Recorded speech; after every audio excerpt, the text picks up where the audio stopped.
സിമ്പിളായിട്ടുള്ള ലുക്കായിരിക്കണം, എന്നാൽ കാണാൻ അടിപൊളിയായിരിക്കണം എന്ന് പറയുന്ന കസ്റ്റമർക്ക് ചെയ്തു കൊടുക്കാൻ പറ്റിയ ഒരു അടിപൊളി ഡിസൈൻ ആട്ടോ ഇത്. നമ്മുടെ ടൂ ടയർ കേക്കിന്റെ താഴത്തെ ടയറിന്റെ ടോപ്പ് ഭാഗം ഫുള്ള് ഞാൻ ഫിനിഷ് ചെയ്തെടുക്കുന്നുണ്ട്. സൈഡ് ഭാഗം ഞാനൊന്നും ചെയ്തിട്ടില്ലായിരുന്നു കേട്ടോ. നമ്മുടെ N1 നോസിൽ വെച്ചിട്ട് സൈഡ് ഫുള്ള് റോസറ്റ ഡിസൈൻ ആട്ടോ കവർ ചെയ്തെടുക്കുന്നത്. നമ്മുടെ ടോപ്പ് ലെയർ വെച്ചതിന് ശേഷം എന്തായാലും കുഞ്ഞുകുട്ടിയുടെ ബർത്ത്ഡേ അല്ലേ, ആൾക്ക് ഇഷ്ടപ്പെടുന്ന എന്തെങ്കിലും ഒന്ന് കേക്കിൽ വെക്കാമെന്ന് വിചാരിച്ചിട്ട് ഇതുപോലെ ഡോറയുടെയും ബുജിയുടെയും കൂടെ പിക്കും കൂടെ ഞാൻ അതിന്റെ കൂടെ വെക്കുന്നുണ്ട് കേട്ടോ.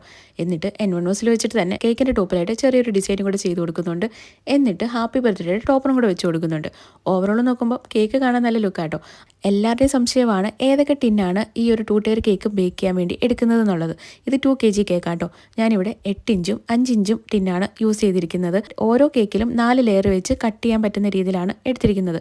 അതാണ് കേട്ടോ കാണാനും ലുക്ക്. കുറച്ച് ഹൈറ്റൊക്കെ കേക്കിന് വരുമ്പോൾ കേക്ക് കാണാൻ നല്ല ലുക്കായിരിക്കും. അപ്പോൾ ഇതുപോലുള്ള എന്തെങ്കിലും ഡൗട്ടോ കാര്യങ്ങളോ ഉണ്ടെങ്കിൽ കമന്റ് ഇട്ടാൽ മതി കേട്ടോ. ശാലിനി ചേച്ചി ആയിരുന്നു കേട്ടോ കേക്കിന് ഓർഡർ വന്നിട്ടുണ്ടായിരുന്നത്. നമുക്ക് അടുത്തൊരു അടിപൊളി വീഡിയോ ആയിട്ട് കാണാം. ടാറ്റാ.